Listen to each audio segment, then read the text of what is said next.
사람이 살아가면서 누군가에게 의미 있는 사람이 된다라고 하는 것은 참 보람된 일이 아닐 수 없을 것입니다.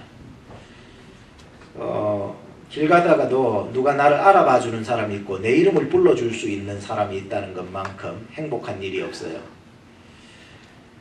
우리 교회를 다녀갔던 많은 유학생들 중에서도 카톡으로 저에게 늘 인사도 하고 고맙다는 그런 인사를 한 번씩 전해주고 있습니다. 지난주에도 어떤 청년이 이제 결혼도 하고 애도 놓고 그랬어요. 그래가지고는 목사님의 설교 말씀이 아직까지 귓전에 생생합니다.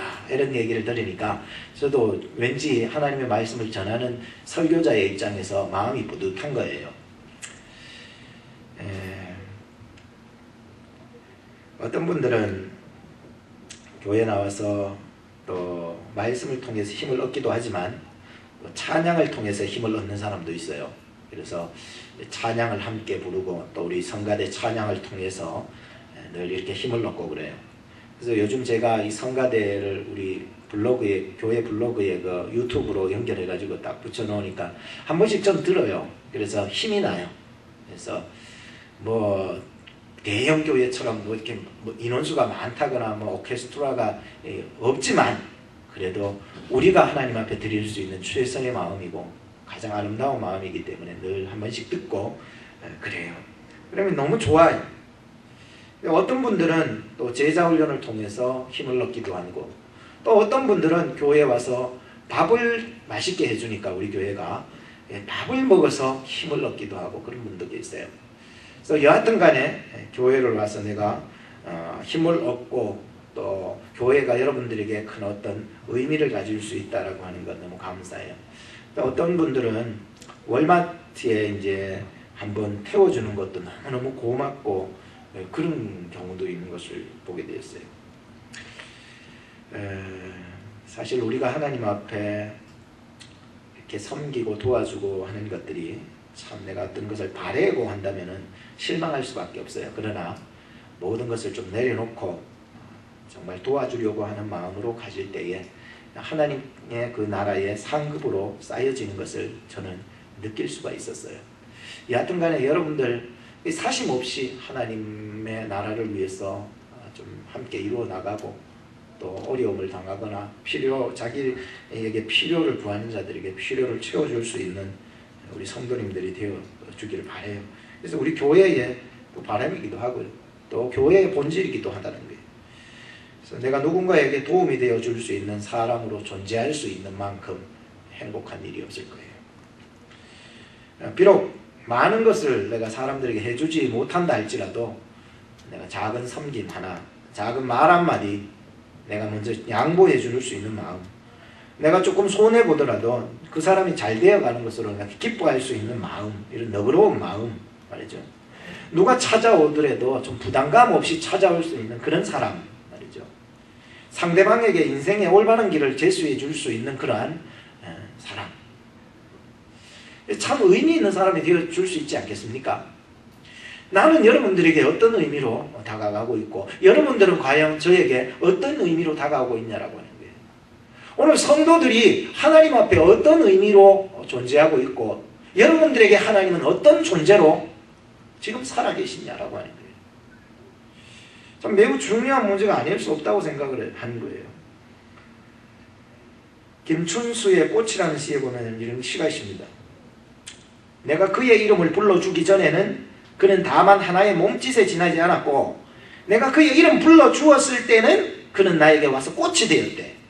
내가 그의 이름을 불러준 것처럼 나의 이 빛깔과 향기에 알맞은 누가 나의 이름을 불러다오.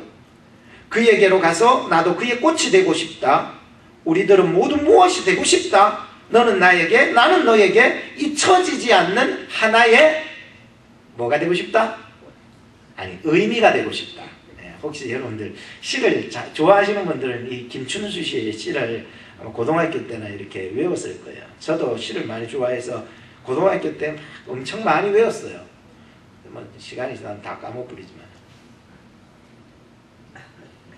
내가 너에게 의미가 되어줄 수 있는 것, 참 여러분들이 나에게 의미가 되어줄 수 있는 것, 여러분들이 하나님 앞에 의미가 되어줄 수 있는 것.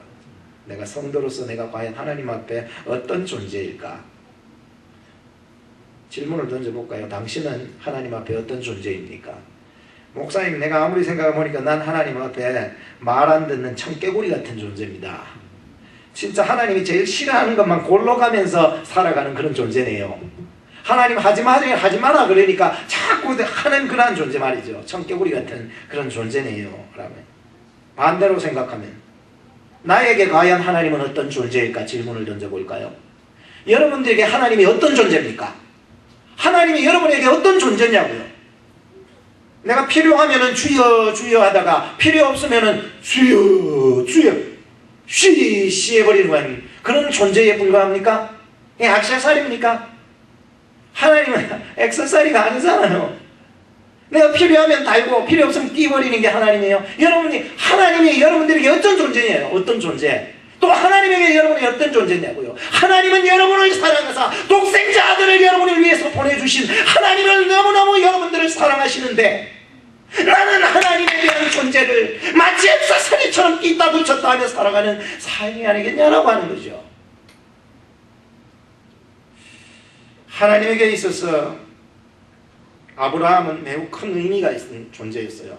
왜냐하면 하나님은 아브라함을 세워주시고 부르실 때에 내가 이 녀석 비록 부족하지만 지금 갈대우르 같은 그런 우상의 도시 같은 데서 살던 비록 쓰잘데기였고 마음 약하고 소심하고 이런 자를 내가 불러낸 거예요. 불러서 내 백성 삼으려고 우상의 도시에서 불러서 가는 곳마다 주목해 주셨으며 도와주시고 올바르지 못한 길 갈 때는 고통이라는 채찍까지 내려주셔서 올바른 길 가게 하시는 하나님.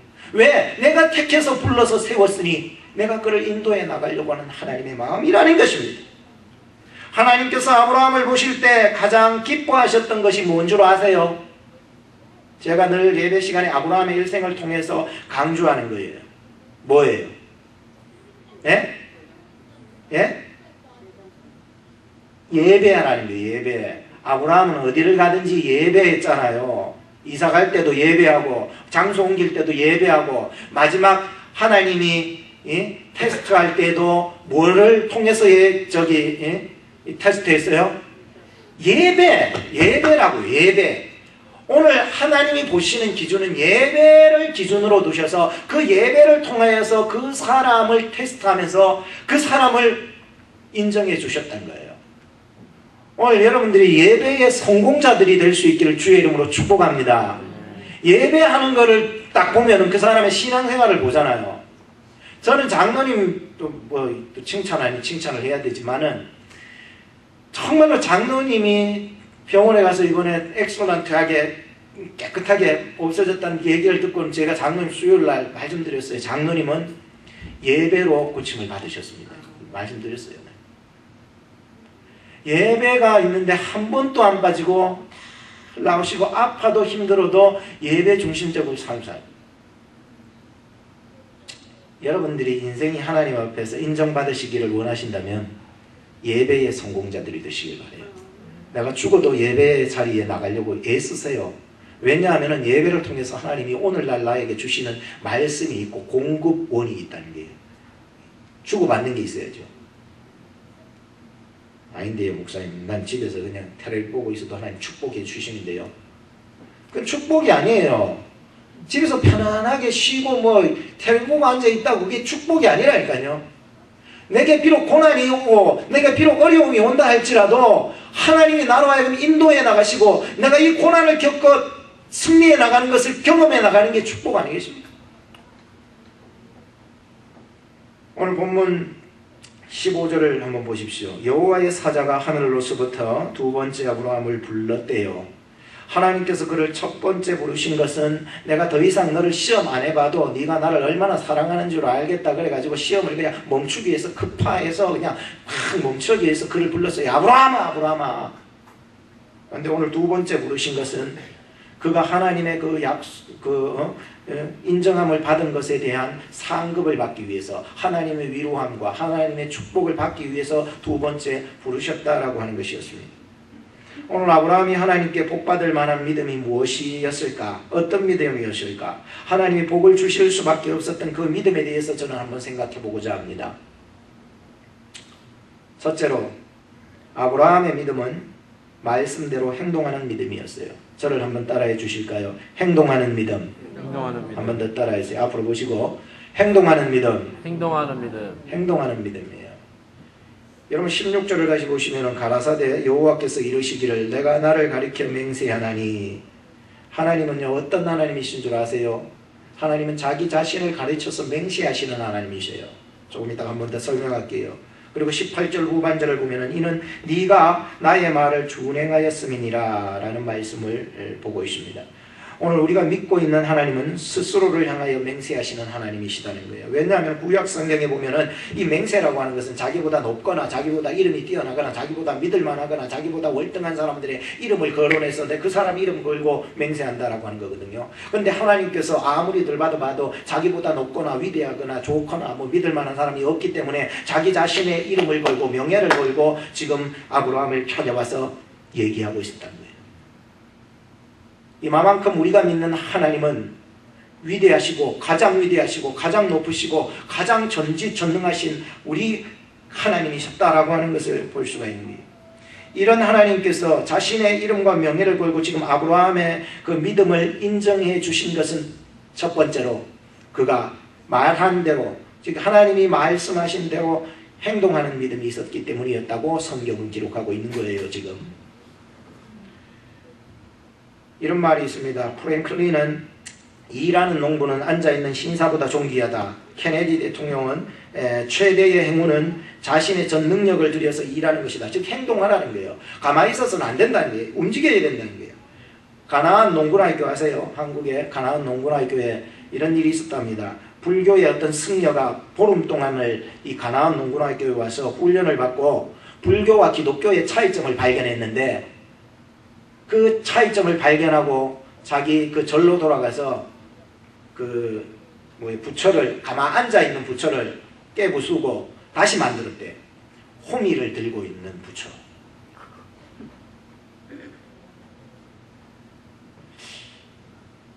오늘 우리가 믿는 이 기독교는 가만히 앉아가지고 있는 종교가 아니에요.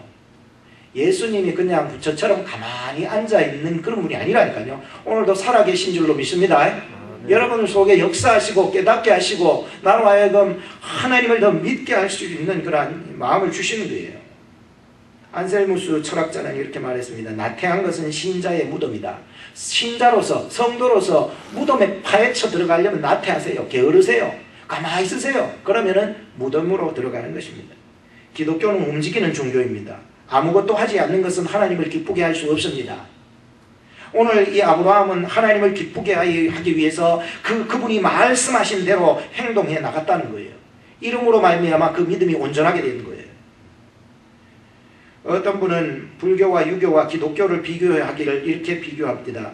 불교의 분위기는 초상집이고 유교의 분위기는 제사집이고 기독교는 잔치집이래요. 왜냐하면 기독교는 부활이 있기 때문이라는 거예요. 어떤 분은 사람이 물에 떠내려가는데 불교는 가엽다고 가여워 이러고 유교는 저거 왜 빠졌을까? 조심하지 않고 아이고 왜 조심하세요? 막 따진다는 거예요. 그런데 기독교는 사람이 물에 빠졌을 때 당장 뛰어들어간다는 거예요. 하나님이 세상을 이처럼 사랑하사 독생자를 주셨으니 이는 저를 믿는 자마다 멸망치 않고 영생을 얻게 하려 하심이니라. 하나님이 우리가 물에 빠져서 죽어가니까 그냥 가만히 있지 않았던 거예요. 예수님은 이 땅에 오셔서 우리를 위해서 몸소 피를 흘리며 십자가에 죽으심으로 말미암아 우리를 건져주시고 구원해 주신 이 종교가 바로 우리가 믿는 이 하나님을 믿는 기독교고 교회라는 거죠. 어떻게 가만히 있을 수 있어요, 교회가? 어떻게 하나님을 믿는 사람이 그냥 부처처럼 가만히 있고 유교처럼 그냥 따지고만 앉아 있을 수 있냐라고 하는데요. 그런 신앙으로 믿지 말아야 되는 거예요. 사람들이 교회 생활하면서도 늘 따지는 사람 많은데 따지기 전에 내가 나 자신을 돌아보고 내가 하나님 앞에 바로 섰는지를 보고 그 말씀대로 실천해 나가면 돼. 그 사람이 올바로 믿는 사람이 기독교 아닙니까?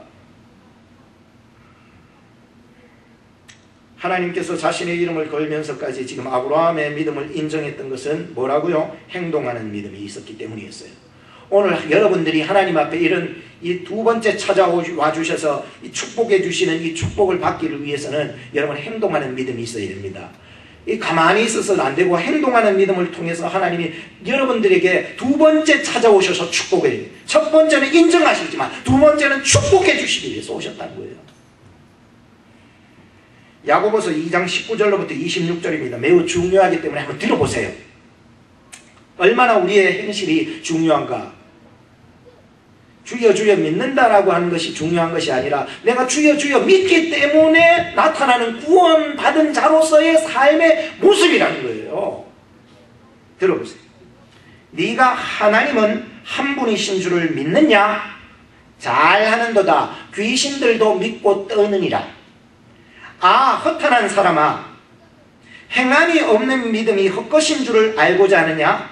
우리 조상 아브라함이 그 아들 이삭을 제단에 드릴 때에, 들으세요, 행함으로 의롭다 하심을 받은 것이 아니냐? 맞다는 거예요. 그게 네가 보거니와 믿음이 그의 행함과 함께 일하고, 믿음은 그의 행함과 함께 일하고 행함으로 믿음이 어떻게 되었어요? 온전하게 되었느니라.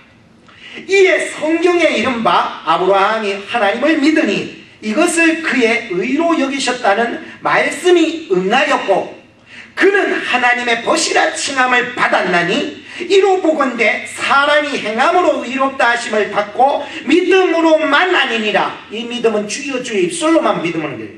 또 이와 같이 기생 라합이 사자를 접대하여 다른 길로 나가게 할 때에 행함으로 의롭다 하심을 받은 것이 아니냐. 뭐 말이에요? 영혼 없는 몸이 죽은 것 같이, 그러세요? 행함이 없는 믿음은 그 다음 뭐예요? 죽은 거래요. 죽은 거라고요. 행해야 구원 받는다는 소리는 아니에요. 야고보서가 말하는 것은 믿기 때문에 우리는 당연히 믿는 자로서의 믿기 때문에 가는 거예요. 믿기 때문에 가는 거예요. 믿기 때문에. 오늘 믿기 때문에 여러분이 이 자리에 오신 줄로 믿으시기 바랍니다. 믿기 때문에 여기 왔던 거예요. 믿기 때문에, 하나님을 믿기 때문에. 두 번째로 제가 말씀드린 것은 아브라함의 믿음은 그의 아들 독자를 아끼지 아니한 믿음입니다. 한번 저를 따라해 주세요. 독자를 아끼지 아니한 믿음. 자, 길게 시작. 독자를 아끼지 아니한 믿음. 요쪽 줄만. 시작. 독자를 아끼지 아니한 믿음. 요쪽 줄. 시작. 독자를 아끼지 아니한 믿음. 이게 아브라함이 축복을 두 번째 나타나서 축복을 받을 수밖에 없었던 이유였다는, 가장 중요한 이유였다는 거예요. 믿습니다 하면서 내 사랑하는 것을 못 내놓고 있으면 안 되는 거예요. 믿는데, 믿기 때문에 내놓을 수 있었던 거예요. 16절 하반절을 여러분 다시 보시게 되면은 네가 이같이 행하여 너의 아들 독자를 아끼지 아니하였다. 그가 행했던 믿음이 뭐예요? 구체적으로 지금 말해주고 있잖아요. 너가 이같이 행했던 그 믿음이 뭐냐? 네 아들 독자를 아끼지 아니하였다라고 기록되어 있어요. 오늘 저나 여러분들이 살아가면서 사실 비교 가치성에 대해서 투자를 많이 하는 게 사람들이더라고요. 좀 투자 가치가 있으면 투자하잖아요. 투자 가치가 없다고 생각하면 투자 안 해요. 우리 시간도 그렇고 물질도 그렇고 모든 게 다 그래요.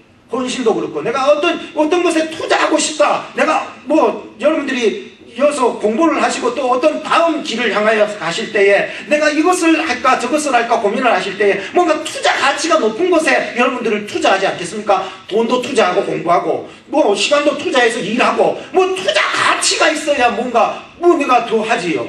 그러면 내가 돈을 써도 돈이 아깝지 않고 시간을 써도 시간이 아깝지 않는 거예요. 오늘 우리가 물질이건 시간이건 뭐건 간에 하나님 앞에 투자 가치가 있었을 때는 그것이 내가 비록 희생되어진다 해도 아깝지가 않은 거예요.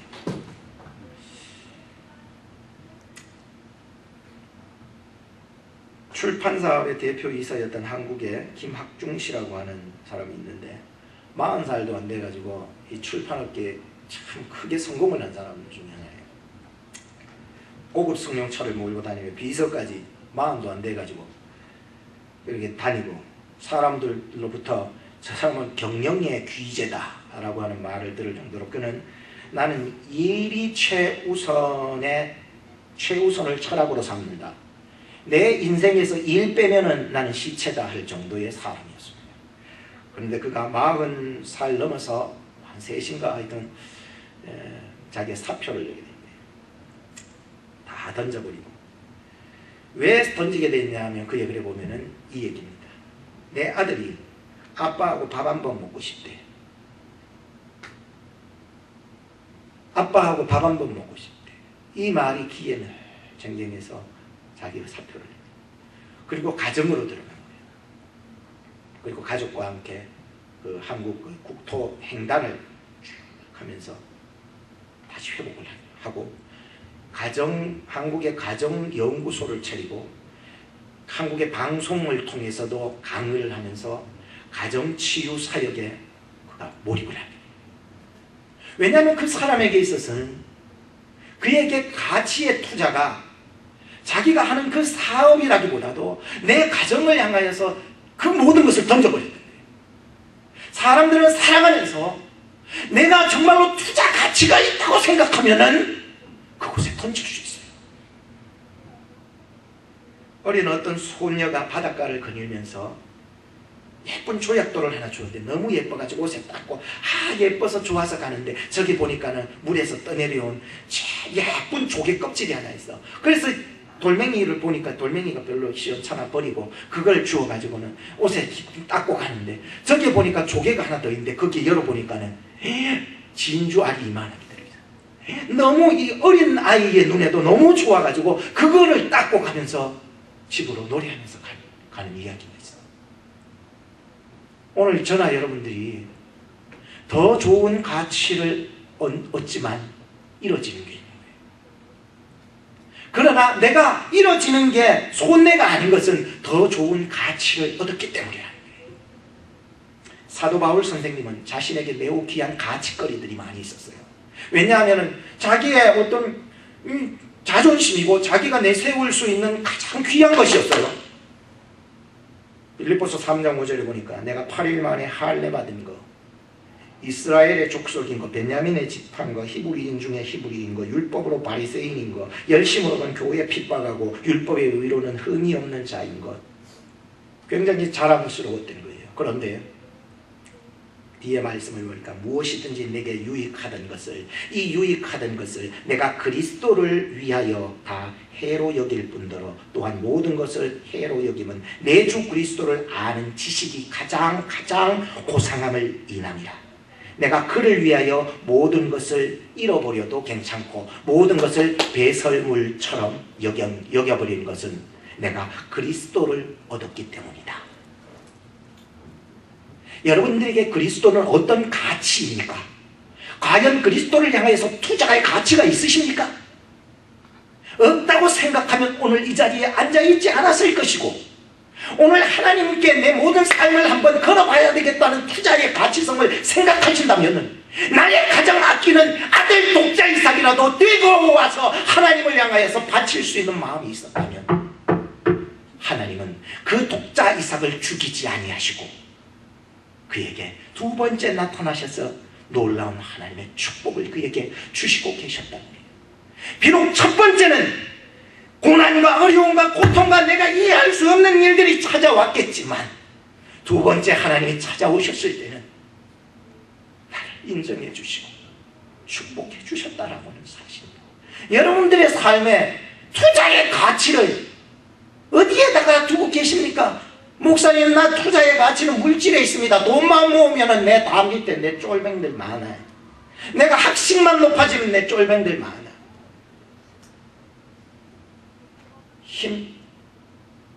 몸을 만들어가지고 많은 여자들이 따라오게, 혹은 몸을 만들어서 남자들이 따라오게, 그러면 중요하지 않습니다.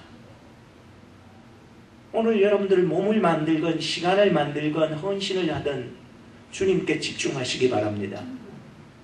그분을 향하여서 여러분들이 만들어져 간다면, 여러분들의 시간과 물질과 몸이 헌신되어질 수 있다면 여러분들은 하나님의 두 번째 나타나셔서 축복하신 축복을 반드시 오늘날 아브라함의 후손인 이 기독교인, 교회인 여러분들을 통해서 나타나기 때문에. 세 번째, 제가 말씀드리고자 하는 것은 아브라함의 믿음은 하나님의 큰 복을 받은 믿음이었습니다. 한번 따라 합시다. 큰 복을 받은 믿음. 큰 복을 받은 믿음. 한번 더 따라 합시다. 큰 복을 받은 믿음. 큰 복을 받은 믿음.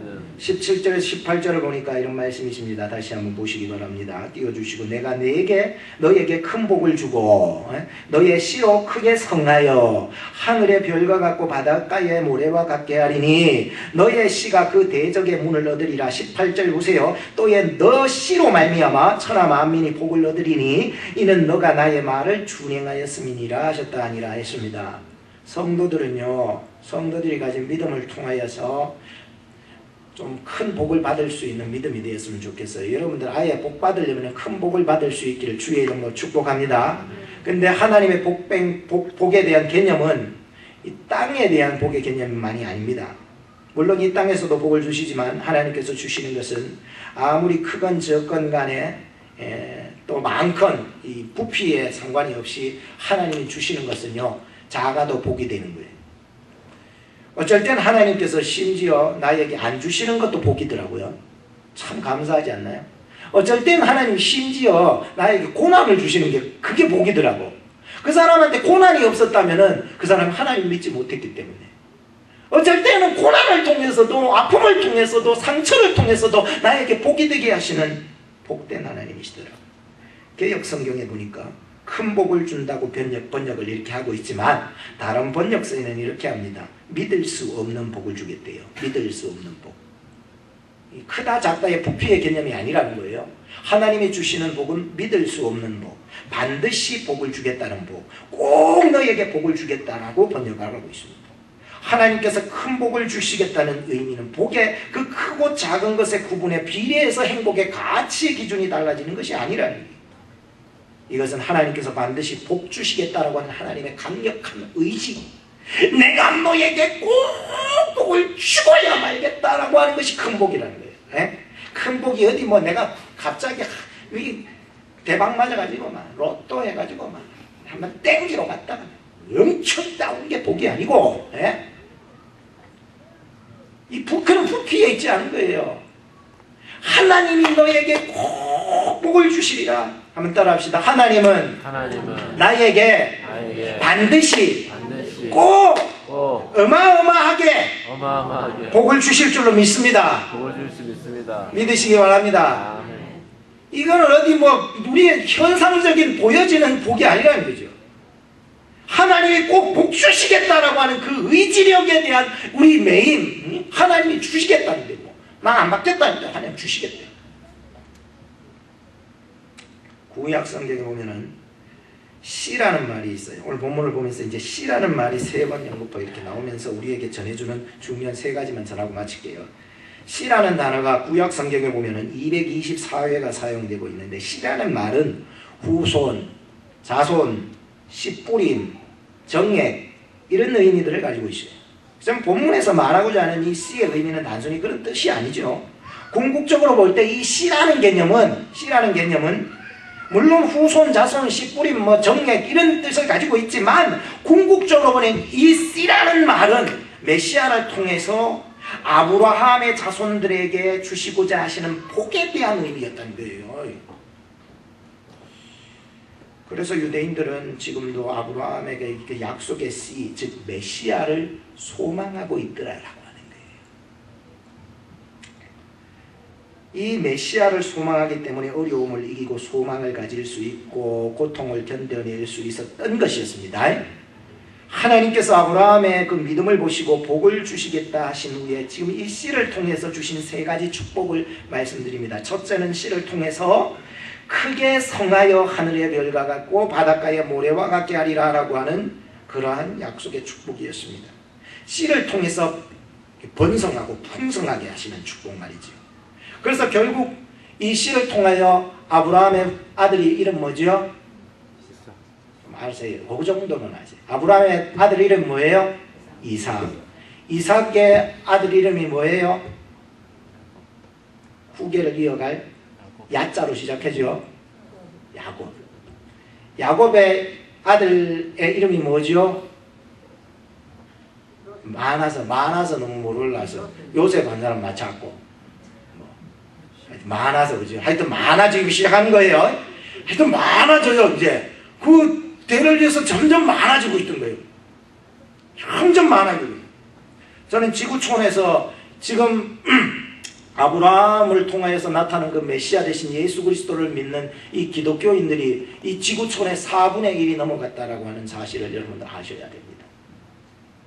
지금도 세계 각곳 예배 처소에서 하나님을 예배하고 있는 자들이 얼마나 많은지 아십니까? 하나님의 나라는 쇠어거나 망하는 일이 결단코 없는 것입니다. 우리 교회 또한 하나님께서 더욱 풍성하게 축복해 주시기를 주의 이름으로 축복합니다. 하나님은요, 이 메시아 예수 그리스도를 통해서 점점 번성하고 축복해져 나가는 거예요. 나중에 우리 모두가 하나님의 나라에 이르렀을 때 그 수많은 자들이 하나님을 예배하는 것을 생각해보세요. 두 번째, 씨를 통하여서 그 대적의 문을 얻으리라라고 하는 말씀입니다. 좀 말이 어렵기는 하지만 잘 들어보세요. 하나님께서 아브라함의 후손이 대적의 그 견고한 성문을 차지하게 되리라고 하는 말씀인데, 성문이라고 하는 것은 성 전체를 의미해요. 왜냐하면 성문 앞에 뭐 회의할 때 모인다거나 성문 앞에서 뭐 의논할 때 사람 뭐 신문할 때 성문이라고 하는 것은 그 성 전체를 의미해요. 성문 하나 부숴보면 그 성으로 들어가서 다 차지할 수 있기 때문에 이 성문은 성 전체를 상징하는 말입니다. 그렇다면 1차적으로는 이 이스라엘 백성들, 하나님의 백성들을 통하여서 약속의 땅 가나안 땅을 정복하는 것이라면, 궁극적으로 보면 오늘 우리가 예수 그리스도의 이름을 힘입고 나가는 우리가 마귀의 권세, 어둠의 권세를 이기는 그러한 능력이 있다라고 하는 것을 믿으시기 바랍니다. 오늘 우리에게 어떤 대적의 문이, 가로막힌 장벽들이, 어려움들이 여러분들 앞에 놓여진다 할지라도 여러분들 아브라함의 후손 되신 그 씨에 대한 그 예수 그리스도의 그 어떤 믿음을 가지고 나가신다면 이미 예수 그리스도는 그 앞에서 대적을 무너뜨린 줄로 믿으시기 바랍니다. 이게 하리라는 거예요. 하나님이 대적의 그 문을 얻으리라는 거예요. 얻으리라고 하는데 우리는 못 얻겠지요. 아이라 얻으리라. 세 번째, 씨를 통해서 천하 만민이 복을 얻으리라고 했습니다. 하나님께서 아브라함과 그 후손들을 통해서 세상을 향하여서 이 열방과 민족, 천하 모든 민족, 인종을 초월해가지고 모든 초월해서 하나님의 복이 흘러나가는데 이를 통해서 복의 통로를 만들어주겠다라고 하는 게 얼마나 귀한 일이십니까?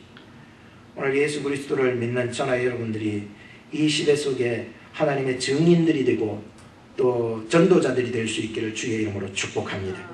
천국 복음이요 온 세상에 다 증거될 때 그제서야 세상의 끝이 오리라. 결론을 짓겠습니다. 사랑하는 여러분, 오늘 우리는 아브라함을 두 번째 부르시며 그에게 복 주시고야 말겠다는 하나님의 강한 의지를 살펴봅니다. 아브라함이 하나님께로부터 복을 받게 된 믿음을 살펴보았습니다. 첫째는 아브라함에게는 말씀대로 행동하는 믿음이 있었고, 또 둘째는 아브라함에게는 독자를 아끼지 않는 믿음이 있었습니다. 우리의 우선 가치의 기준을 좀 바꿔야 되겠죠. 셋째는 아브라함에게는 하나님의 큰 복을 받은 믿음이 있었습니다. 이런 어떤 풍성한 은혜들이 여러분들에게 있고 우리 교회도 있고 여러분의 가정에도 있기를 주의 이름으로 축복합니다. 그래서 예수의 이름으로 나가서 원수 마귀들을 다 이기며 축복의 통로자로 살아가는 여러분들을 되기를 바랍니다. 오늘 우리가 하나님의 그 말씀을 통해서 아브라함의 믿음을 우리가 살펴보았습니다. 우리 예수 그리스도를 전하며 살아가는 이 선교적인 사명을 잘 감당하기를 바랍니다. 우리 앞에 기도를 보시면서 5파트는 안 하는데 같이 읽어가면서 여러분들의 기도 제목을 삼으시기 바랍니다. 같이 읽어보십시다. 시작. 우리가 잘되기를 원하시고 복받기를 원하시는 복의 근원 되신 하나님께 감사를 드립니다. 아브라함의 일생을 통하여 우리는 아브라함이 얼마나 연약하고 부족한 자였는지를 알았습니다. 그러나 그런 아브라함도 하나님께서 택하여 부르셔서 축복의 통로자로 세워주셨습니다. 오늘날 저의 인생 가운데 하나님께서 개입하여 주심을 믿습니다. 나 한 사람을 부르시기 위하여 독생자 예수 그리스도를 이 땅에 보내셔서 십자가의 죽으심으로 저를 살려주셨습니다. 하나님께서 나를 더 사랑하신 같이 나 또한 하나님을 사랑하는 마음이 변치 않게 하옵소서. 어떤 하나님의 명령 앞에서도 행할 수 있는 믿음을 주옵소서. 하나님보다 더 사랑하는 것이 있지 않게 하시고 하나님의 큰 복을 받았으니 남은 인생을 예수님을 전하며 살아가는 증인이 되게 하여 주옵소서. 나를 위하여 십자가에 죽으시고 부활하신 길이요 진리요 생명 되신 예수 그리스도의 이름으로 기도드립니다. 아멘. 우리